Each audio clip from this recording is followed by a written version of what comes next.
అదే RTV app వార్తల్ని క్షణాల్లో చదివే అవకాశం ఉంటుంది. ఒక న్యూస్ పేపర్, ఒక టెలివిజన్ ఛానల్ మీ చేతుల్లో ఎప్పుడూ ఉంటాయి. రాష్ట్ర వ్యాప్తంగా ఎన్నికల కోలాహలం, ఎక్కడ చూసినా ప్రచారాలు.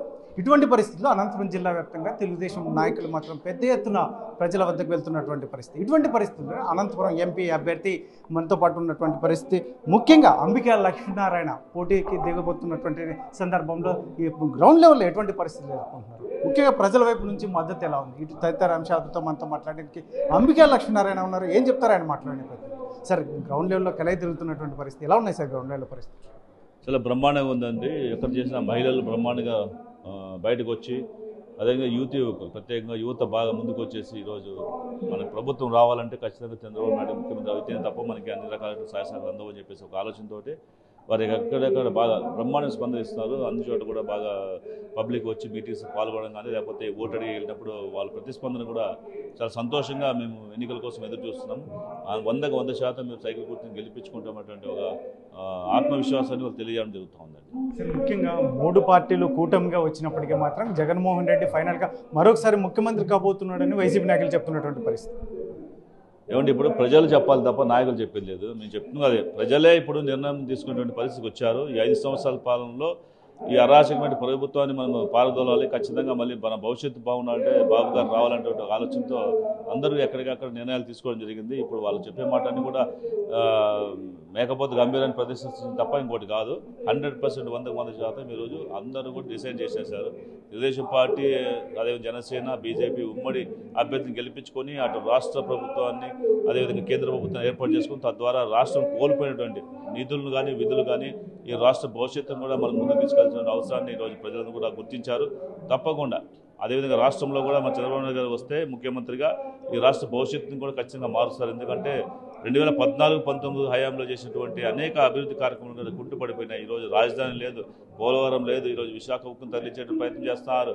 అనేక రకమైన సమస్యలతో ఈరోజు రాష్ట్రం అంతా అట్టుడిగిపోతూ ఉంది. ఈరోజు చివరికి ఈ రాష్ట్రంలో ఉన్నటువంటి కలెక్టర్ కార్యాలయాలు కూడా అప్పుకి తాకట్టు పెట్టే పరిస్థితి కనిపిస్తుంది. కాబట్టి ఈ రాష్ట్రం ఇప్పటికే 13 లక్షల కోట్ల అప్పుల పాలైపోయింది. ఈ అప్పుల పాలైన తర్వాత కనీసం వచ్చే ప్రభుత్వమైనా దీన్ని సరి చేసుకొని ముందు తీసుకెళ్ళకపోతే ఈ రాష్ట్ర భవిష్యత్తు అంధకారం అవుతున్న విషయాన్ని ఈరోజు తెలిసిపోయింది అందరూ కూడా.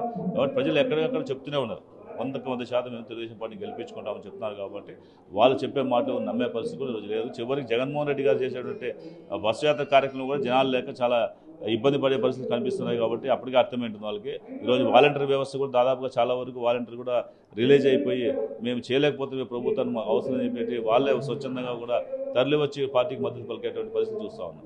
సార్, ముఖ్యంగా సంక్షేమ ఫలాలు ఎక్కడ ఏ రాష్ట్రంలో చేయలేనటువంటి సంక్షేమ ఫలాలు జగన్మోహన్ రెడ్డి చేశారని ఒకవైపు చెప్తున్నటువంటి నేపథ్యంలో గ్రౌండ్ లెవెల్లో ప్రజల వైపు నుంచి ఆ వైపుగా ఉందంటారా మీరు? ఎందుకంటే అనునిత్యం ఈ మధ్యకాలంలో ప్రజల్లో తిరుగుతున్నటువంటి పరిస్థితులు.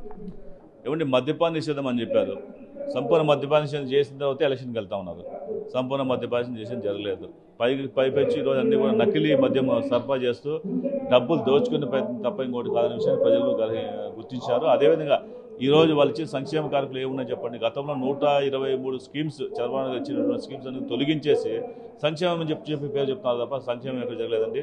చంద్రబాబు బీమా లాంటిది కావచ్చు, లేకపోతే పెళ్లి కానుక కావచ్చు, లేకపోతే అన్నా క్యాంటీన్లు కావచ్చు, అదేవిధంగా రంజాన్ తోఫా కావచ్చు, లేకపోతే క్రిస్మస్ తోఫా కావచ్చు, సంక్రాంతి కానుక కావచ్చు, ఇలాంటి అనేక కార్యక్రమాలు చంద్రబాబు తీసుకొస్తే అవన్నీ కూడా తుంగలో దొక్కి ఈరోజు సంక్షేమానికి మేము పెద్దపీట వేసి చెప్తున్నారు. సంక్షేమం ఎక్కడ జరగలేదండి. కేవలం కొంత శాతం మాత్రమే కొంతమందికి మాత్రం డబ్బులు వేసి అదే పెద్ద ఒక రాష్ట్రానికి అభివృద్ధి చేసినట్టుగా చెప్పుకుంటున్నారు తప్ప ఈ రాష్ట్ర వ్యాప్తంగా అన్ని రకాలైనటువంటి అన్ని రోడ్లు పాడైపోయినాయి.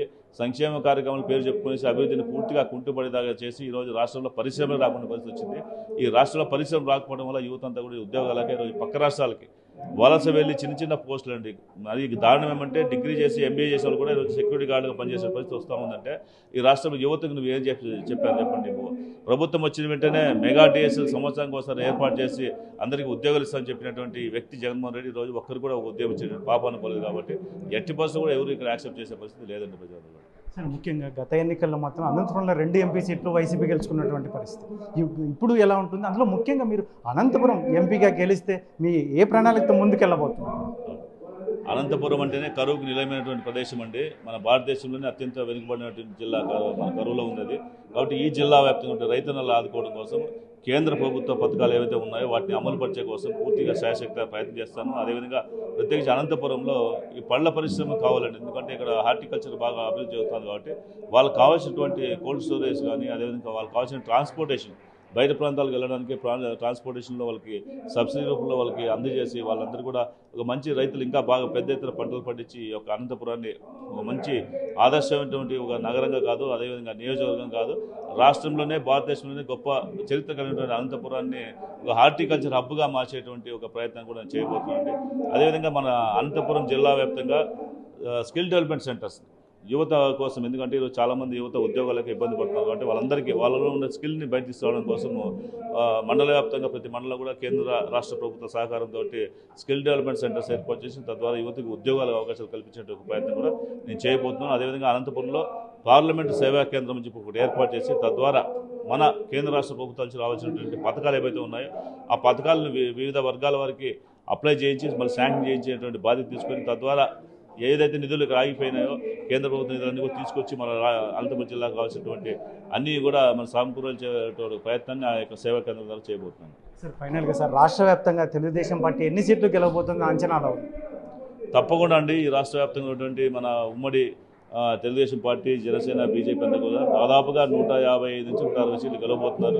ఎందుకంటే ఎక్కడ వెళ్ళినా మంచి స్పందన ఉంది. రాష్ట్రాన్ని కాపాడుకున్నటువంటి లక్ష్యంగా ప్రతి ఒక్కరు కూడా ఓటేసేటువంటి ఈరోజు ప్రయత్నం జరుగుతుంది కాబట్టి 100% 150 సీట్లు పైచులకే తెలుగుదేశం పార్టీ కైవసం చేసుకోబోతా ఉంది. తద్వారా అటు కేంద్ర ప్రభుత్వం, ఇటు రాష్ట్ర ప్రభుత్వం ఏర్పాటు చేసుకొని మన రాష్ట్రాన్ని కాపాడుకునే దిశగా ఈరోజు ప్రజలందరూ కూడా గుర్తించాలని తెలియజేసుకుంటాం. ఇది మొత్తం ఏదైతే అనంతపురం తెలుగుదేశం పార్టీ ఎంపీ అభ్యర్థి చెప్తున్నట్టు అంబికా లక్ష్మీనారాయణ చెప్తున్నటువంటి విషయం మొత్తం మీద అయితే మాత్రం రాష్ట్ర ప్రభుత్వం ఈ మధ్యకాలంలో ఎటువంటి అభివృద్ధి కార్యక్రమాలు చేయలేదని, ముఖ్యంగా అప్పుల తడుగు మొత్తం రాష్ట్రాన్ని అప్పుల ఊబిలో ముంచిందని, ఇటువంటి పరిస్థితులు ఏమాత్రం అభివృద్ధి చేయకపోగా ఈ సంక్షేమ ఫలాలు చేసామని చెప్పుకోవడం అనేది చాలా సిగ్గుచేటుగా ఉంది. వాలంటరీ వ్యవస్థ కూడా పెద్ద ఎత్తున అర్థం చేసుకుందని ఈ మధ్యకాలంలో ఈ ప్రభుత్వం చెప్పేటువంటి చేయలేనటువంటి పరిస్థితులు కాబట్టి ఖచ్చితంగా రానున్న కాలంలో తెలుగుదేశం పార్టీ విజయం సాధించబోతోందని, ముఖ్యంగా ఏదైతే ఉందో అనంతపురంలో కూడా ఖచ్చితంగా అన్ని సీట్లను గెలవబోతున్నాం. ముఖ్యంగా 2 సీట్లు ఎంపీ సీట్లను కూడా గెలవబోతున్నటువంటి అందులో ఈ అనంతపురం ఎంపీ అభ్యర్థిగా విజయం సాధిస్తే నేను ఒక ప్రణాళికతో ముందుకు వెళ్ళబోతున్నాను. రైతులకు కావచ్చు, లేదంటే యువతకు కావచ్చు, ముఖ్యంగా కేంద్ర ప్రభుత్వం నుంచి వచ్చే సంక్షేమ ఫలాలు కానీ ఇటువంటివన్నిటి కూడా ప్రజలకు అందేలా చేయడానికి ముందుంటానని చెప్పేసి అంబికా లక్ష్మీనారాయణ చెప్తున్నటువంటి పరిస్థితి. Camera person Sudhakar, Challakaredu, RTV Anantapur. నమస్తే అండి.